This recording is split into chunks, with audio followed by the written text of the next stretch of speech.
O Bolsonaro tenta agora se desvencilhar desse escândalo do senador Chico Rodrigues, pego com dinheiro na cueca. Ele sabe que não tem jeito, o seu governo se expôs muito no episódio. Agora eu diria que esse é um problema menor. O problema maior do Bolsonaro, isso sim, é o que estão refletindo as pesquisas eleitorais nas principais capitais, principalmente no Rio de Janeiro, que acusa justamente o declínio violento do bolsonarismo no Rio de Janeiro. Veja só, o Eduardo Paes, está com 30% de vantagem sobre o candidato do Bolsonaro, o Crivella, atual prefeito, que está com apenas 12%. E o que dizer de Porto Alegre, outro fenômeno bolsonarista daquela eleição de 2018, onde a candidata do PCdoB e também do PT, porque ali eles trabalham muito juntos, a Manuela Dávila, está com 24%.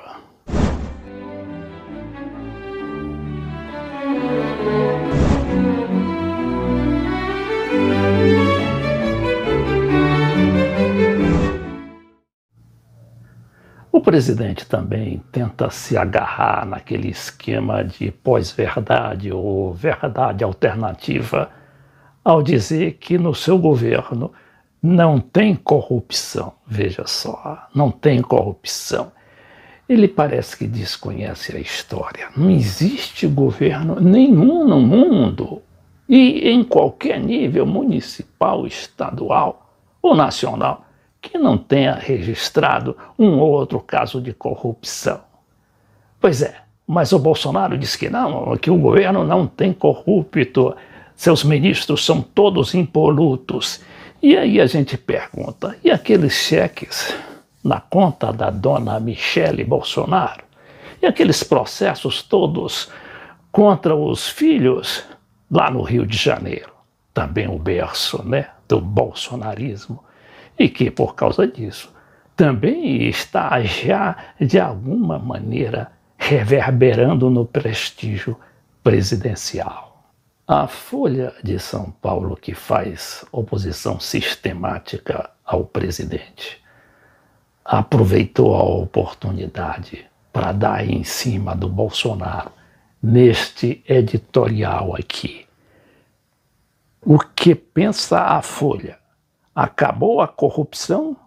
Dinheiro encontrado na cueca de vice-líder ridiculariza basófia de Bolsonaro. Isso aqui se refere muito a essa basófia, que não é propriamente a basófia, que é aquela história da pós-verdade ou da verdade alternativa, não é? É um tipo de tática eleitoral que funcionou muito para o Bolsonaro com aquelas fake news, funcionou também para o Trump nos Estados Unidos, para o Brexit na Europa e para aquele pessoal da direita lá da Itália, da Áustria, etc. Mas que agora está desmoralizada essa história, né? É de insistir na mentira ou insistir na inverdade para projetar aquilo que o candidato, no caso ele, o Bolsonaro, ou o presidente da República, quer que aquilo seja difundido segundo a sua versão e não a versão factual. A versão das evidências, muitas vezes clamorosas, como ocorreu muitas vezes na eleição de 2018, mas que passou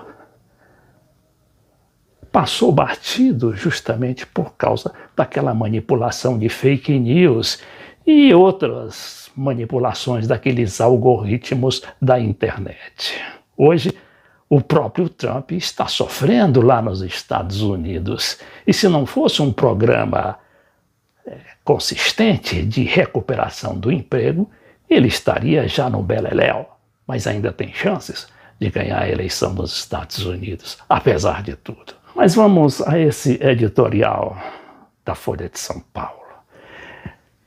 A Lava Jato acabou por falta de objeto, afirmou o presidente Jair Bolsonaro em termos mais coloquiais. O raciocínio por trás da parolagem era simplista como de hábito. Seu governo teria extinguido a corrupção e, portanto, não caberia mais operação para esse propósito. Como nas comédias, o tempo se encarregou de ridicularizar o canastrão. Nesta quarta, dia 14 de outubro, uma semana depois de declamado o fim dos desvios, o então vice-líder do Planalto no Senado, Chico Rodrigues, foi pego pela Polícia Federal com dinheiro na cueca.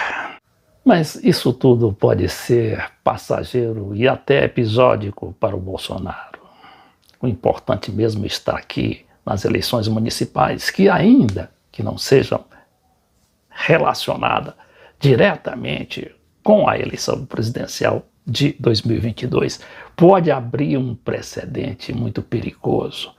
E já acusa o fenômeno da queda do bolsonarismo no seu berço eleitoral, que é o Rio de Janeiro, e, que eu diria, no seu berço adotivo, que é no Rio Grande do Sul, lá com a Manuela Dávila.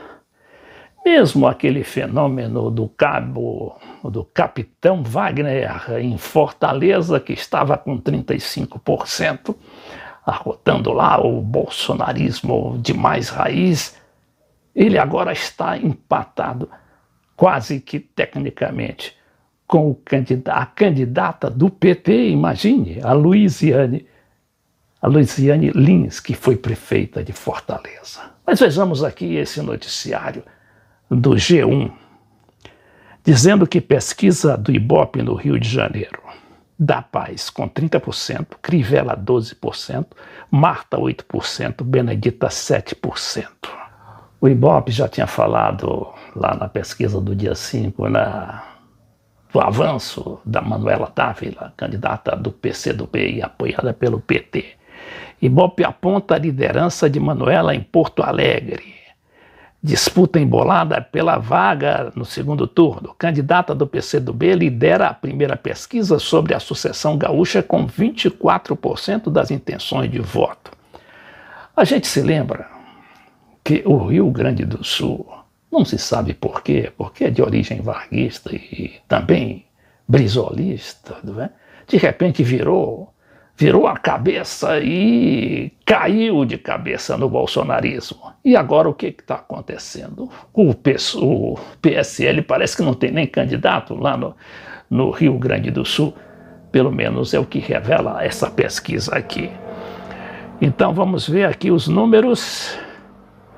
Manuela lidera com 24%, depois aparecem José Fortunati, do PTB, com 14%, Sebastião Melo, MDB, com 11%, o atual prefeito, Nelson Marquesan Júnior, do PSDB, com 9%, e Juliana Brizola, do PDT, com 5%.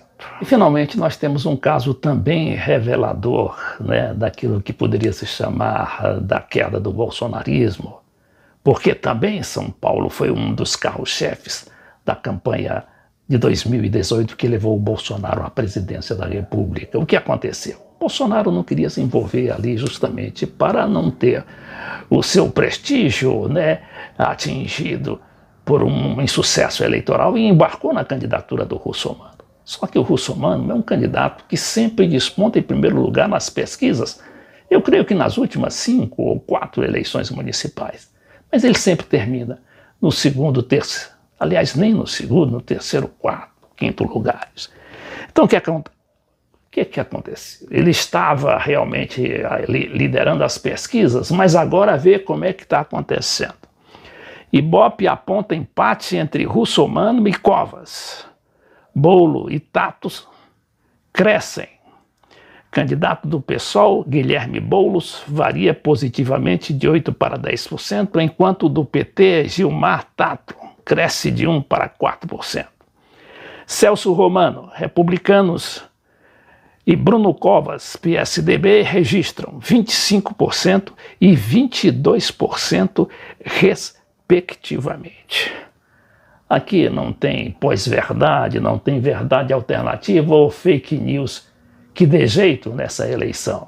porque será muito disputada e de acordo com as necessidades e as peculiaridades locais, que é o que caracterizam as grandes eleições municipais ao longo de toda a história brasileira, mas que não deixam de refletir, não é, certos fenômenos nacionais, como é o caso dessa queda do bolsonarismo.